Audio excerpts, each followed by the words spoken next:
आता पाहूयात महाफास्ट 50 बातम्या।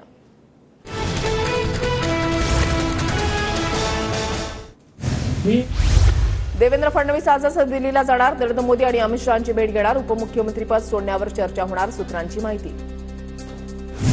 भाजप नेत्यांसोबतच्या बैठकीनंतरही फडणवीस राजीनाम्यावर ठाम। नेत्यांकडून फडणवीसांच्या मंथरणीचे प्रयत्न सुरू।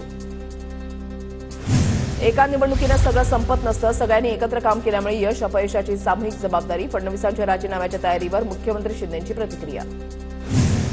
मोदी सरकारचा 8 जूनला शपथविधी। नरेंद्र मोदी तिसऱ्यांदा पंतप्रधान पदाची शपथ घेणार, सूत्रांची माहिती। राष्ट्रपती भवनामध्ये शपथविधी सोहळ्यासाठी तयारी सुरू। इंडिया आघाडी सत्ता स्थापनेचा दावा करणार नाही, विरोधातच बसणार। इंडियाच्या बैठकीमध्ये तुर्तास सत्तेच्या हालचाली न करण्याचा निर्णय। काँग्रेस अध्यक्ष मल्लिकार्जुन खरगेंची माहिती। नितीश कुमार, चंद्रबाबू नायडू एनडीएसोबतच नरेंद्र मोदींचा मार्ग मोकळा। एनडीए उद्या सत्ता स्थापनेचा दावा करणार। एनडीएच्या बहुमत चाचणीच्या दिवशी इंडिया आघाडी संसदेमध्ये शक्तीप्रदर्शन करणार। मतदानामध्ये प्रत्यक्ष सहभागी न होता संख्याबळ दाखवण्याचा प्रयत्न करणार।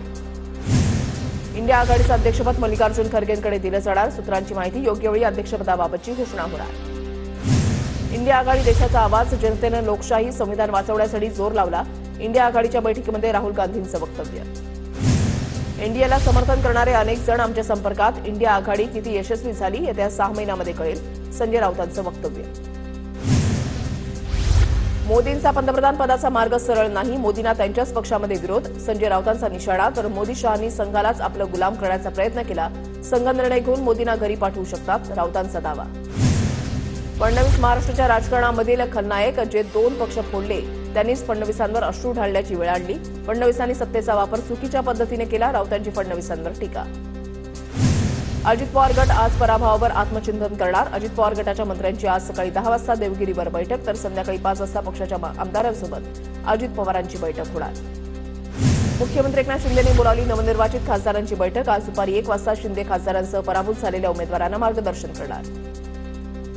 शरद पवार गटाचे नवनिर्वाचित खासदार आज शरद पवारांची भेट घेणार। दुपारी 2 वाजता राष्ट्रवादीच्या प्रदेश कार्यालयामध्ये पवार खासदारांना मार्गदर्शन करणार।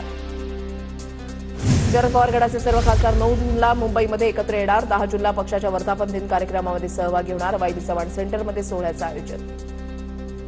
राष्ट्रपती द्रौपदी मुर्मूंनी एनडीएच्या खासदारांना उद्या भेटण्याची वेळ दिली आहे। संध्याकाळी 5 ते 7 दरम्यान भेटून राष्ट्रपतींना सत्ता स्थापनेचा प्रस्ताव देणार। एनडीएतील घटक पक्षांच्या मुख्यमंत्री आणि उपमुख्यमंत्र्यांना आज दिल्लीमध्ये बोलावलं। उद्या भाजप नेतृत्वासोबत मुख्यमंत्री आणि उपमुख्यमंत्र्यांची बैठक होणार। शिंदे गटाच्या 3 खासदारांना केंद्रीय मंत्रिमंडळामध्ये संधी मिळण्याची शक्यता। श्रीरंग बारणे, धैर्यशील माने आणि श्रीकांत शिंदेंची वर्णी लागण्याची शक्यता, सूत्रांची माहिती। निकालानंतर दादांचे 18-19 आमदार आमच्या संपर्कात आहेत, रोहित पवारांचा मोठा दावा। तर 12-13 आमदार भाजपच्या संपर्कात असल्याचंही केलं विधान।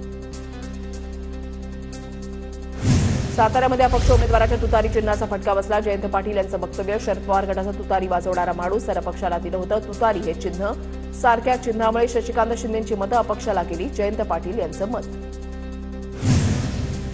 रामटेक लोकसभा मतदारसंघामध्ये महायुतीच्या उमेदवाराचा पराभव भाजपच्या जिव्हारी। चंद्रशेखर बावनकुळेंच्या मतदारसंघातच राजू पारवेंना कमी मतं पडल्यानं कामठी शहर कार्यकारिणी बरखास्त। बारामती लोकसभेमधील भोरमध्ये मतदानाच्या आदल्या रात्री पैसे वाटणाऱ्यांवर अद्यापही कारवाई नाही। कारवाई न झाल्यानं काँग्रेस आमदार संग्राम थोपटे आक्रमक। कारवाई न केल्यास पोलिसांविरोधात आंदोलनाचा इशारा। पुण्याच्या मावळ मतदारसंघामध्ये नोटाला 16,760 मतदान। मावळमध्ये कोणताच उमेदवार पसंत नसल्याचं मतदारांनी दाखवून दिलं। किल्ले रायगडावर आज 351वा शिवराज्याभिषेक सोहळा। हजारो शिवभक्त किल्ले रायगडावर दाखल। छत्रपती संभाजीराजे यांच्या हस्ते होणार रायगडावर महापूजा। छत्रपती शिवाजी महाराज यांचा 351वा शिवराज्याभिषेक सोहळा कोल्हापुरात नवीन राजवाड्यामध्ये पहिल्यांदा साजरा होतोय। शिवराज्याभिषेक सोहळ्याच्या निमित्तानं विविध कार्यक्रमांचं आयोजन। मनोज जरांगे किल्ले रायगडाच्या पायथ्याशी दाखल। शिवरायांचं दर्शन घेऊन जरांगे 8 तारखेपासून पुन्हा आरक्षणासाठी उपोषण सुरू करणार। शिवराज्याभिषेक दिनानिमित्त साताऱ्यामधल्या चित्रकारानं कवडीवर शिवराज्याभिषेक सोहळा साकारला। संदीप डाकवे यांनी काळ्या रंगामध्ये सिंहासनारूढ छत्रपती शिवाजी महाराज रेखाटले। डोंबिवलीमध्ये देखभाल दुरुस्तीच्या कामामुळे आज पाणी पुरवठा बंद। सकाळी 8 ते संध्याकाळी 6 वाजेपर्यंत पाणी बंद राहणार। नागरिकांना पाणी जपून वापरण्याचं आवाहन। मुंबईत आजपासून 10% पाणी कपात सुरू। गेल्या 7 दिवसांपासून 5% पाणी कपात सुरू होती। मुंबईतील 7ही धरणातील पाणीसाठा 6%वर। राज्यात शनिवारपासून जोरदार पावसाचा इशारा। मोसमी पावसाच्या वाटचालीसाठी पोषक स्थिती।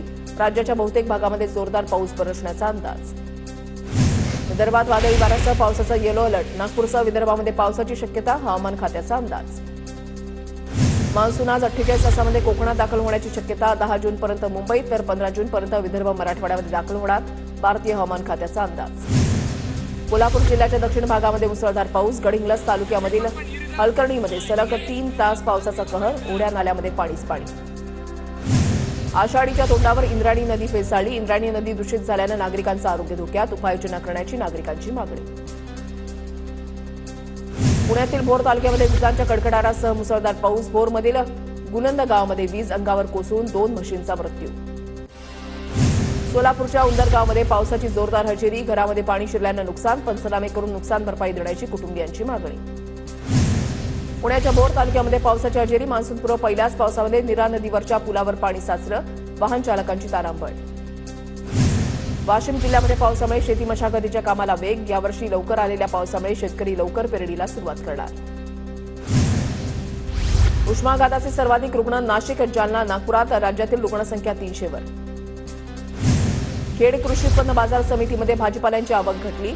मिरची, बटाटा, मेथी, कोथिंबीरसह इतर भाज्यांची आवक घटल्यानं भाव कडाडले.